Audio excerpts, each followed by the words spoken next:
You're trying to make your avoidant ex miss you. And without realizing it, you might be doing the exact thing that guarantees they won't.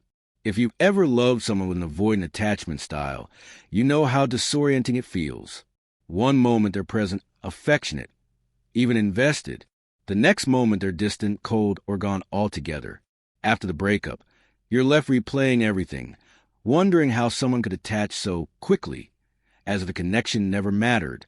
Naturally, you try to fix it. You reach out, you explain your feelings, you offer reassurance, you give space, but not really. And the more you try to reconnect, the further away they seem. Here's the truth most people never hear. Avoidant people don't miss you because you remind them of the relationship. They miss you when the emotional pressure tied to you disappears. And that changes everything about how this works. By the end of this, you'll understand exactly why avoidant exes don't miss you when you chase or stay visible, and why real detachment is the only thing that creates the emotional safety required for them to feel loss, curiosity, and eventually missing you. The biggest misunderstanding about avoidant attachment is assuming they process breakups the same way anxious or secure people do. They don't. Research in attachment psychology shows that avoidant nervous systems are wired to experience relief first, grief later. When emotional closeness ends, their body doesn't register loss. It registers freedom. The removal of expectations and emotional responsibility causes their nervous system to relax. That's why, right after a breakup, avoidant exes often seem calm, detached, or even happier.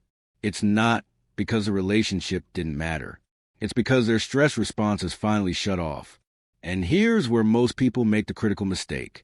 They assume if they just remind their ex of what they had, they'll realize what they lost. But every reminder, every message, explanation, or attempt to stay connected keeps their nervous system in relief mode. Instead of missing you, they think they made the right choice.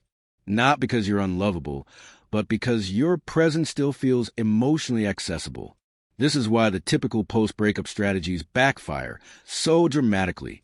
When you text asking how they're doing, when you share memories hoping to reignite feelings, when you explain what went wrong thinking clarity will help, you're actually reinforcing their decision to leave. Each interaction confirms to their nervous system that leaving was right, that they're still emotionally accessible to you, and that the pressure they feared is still present, just in a different form. You probably heard advice like, just give them space, or pull back and they'll come chasing. But here's the problem. Most people don't actually detach when they give space. They stop texting, but they're still waiting. They go quiet, but they're watching stories. They act calm, but emotionally they're still orbiting the avoidant. Avoidant people are extremely sensitive to emotional availability. They feel when someone is still waiting, hoping, or organizing their emotional state around them, even without direct contact. So as long as you're emotionally present, even silently, they don't miss you. They relax. I see this constantly. Someone will say they went no contact for 2 weeks, but when we dig deeper, they check their ex's social media daily, drafted unsent messages, analyzed every online activity, and spent hours wondering what their ex was thinking. That's not detachment. That's emotional surveillance. And avoidance can sense it, even through silence. To understand how to make an avoidant ex miss you, you need to understand this distinction. Absence is external. Detachment is internal. Most people focus on absence as a tactic, not texting, delaying replies, posting on social media, trying to look unbothered. Avoidants see through this immediately. The moment absence is used to provoke a reaction, it becomes pressure again. Detachment is when you stop organizing your emotional world around them. You stop waking up hoping for a message. You stop tracking their moods. You stop needing clarity to feel okay. You stop interpreting silence as meaning something about your worth. And this internal shift is everything, because avoidant people are not triggered by distance. They are triggered by expectation. When expectation disappears, something surprising happens. Avoidant people associate closeness with loss of autonomy. During the relationship, every emotional lean-in, even healthy ones, can feel like pressure to their nervous system. So when the relationship ends and you continue seeking emotional connection or understanding, their body doesn't feel love. It feels danger. Detachment removes that danger signal. When you truly detach, you stop managing their emotions. You stop softening yourself to stay connected. You stop repairing every silence. You stop chasing emotional certainty. And the moment that pressure disappears, closeness becomes optional instead of demanded. For the first time, being near you doesn't feel like responsibility. It feels safe. And safety is the only condition under which an avoidant can miss someone. Avoidant exes unconsciously expect a familiar post-breakup pattern.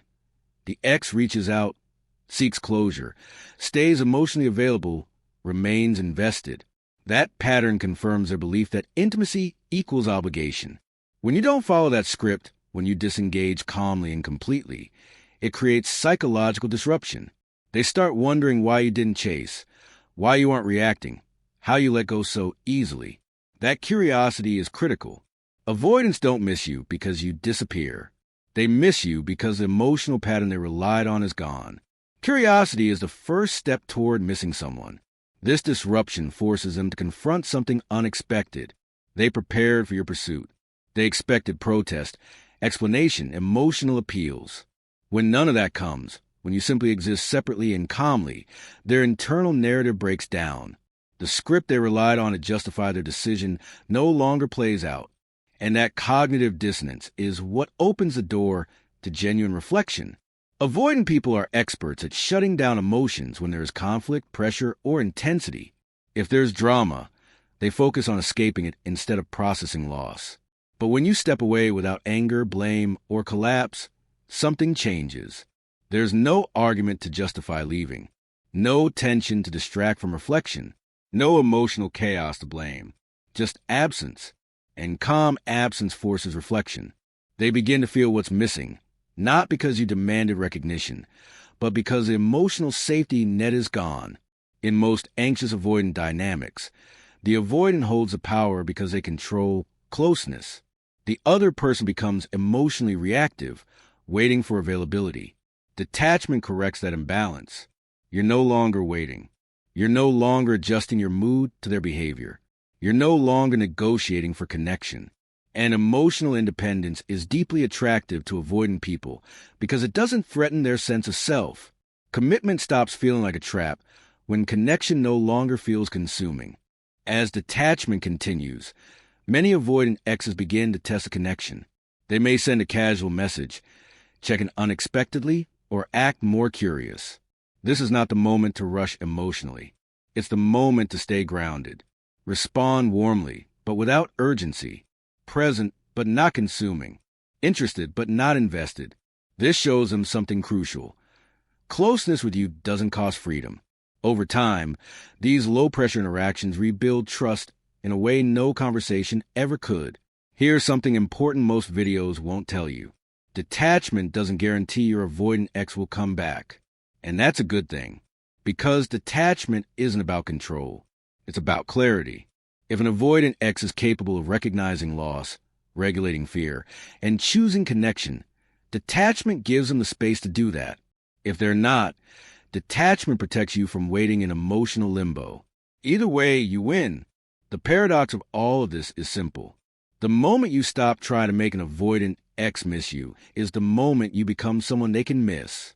Because you're no longer chasing, no longer proving, no longer shrinking yourself to feel chosen. You're choosing yourself. And that energy, grounded, emotionally independent, self-respecting, is the only energy an avoidant nervous system doesn't run from. Making an avoidant ex miss you is not about silence, games, or disappearing dramatically. It's about freedom. Freedom from overthinking. Freedom from waiting. Freedom from abandoning yourself to keep someone comfortable. And paradoxically, that freedom is exactly what makes an avoidant ex feel safe enough to miss you, move toward you, and reconsider connection. Not because you chase them back, but because you finally stopped chasing yourself away.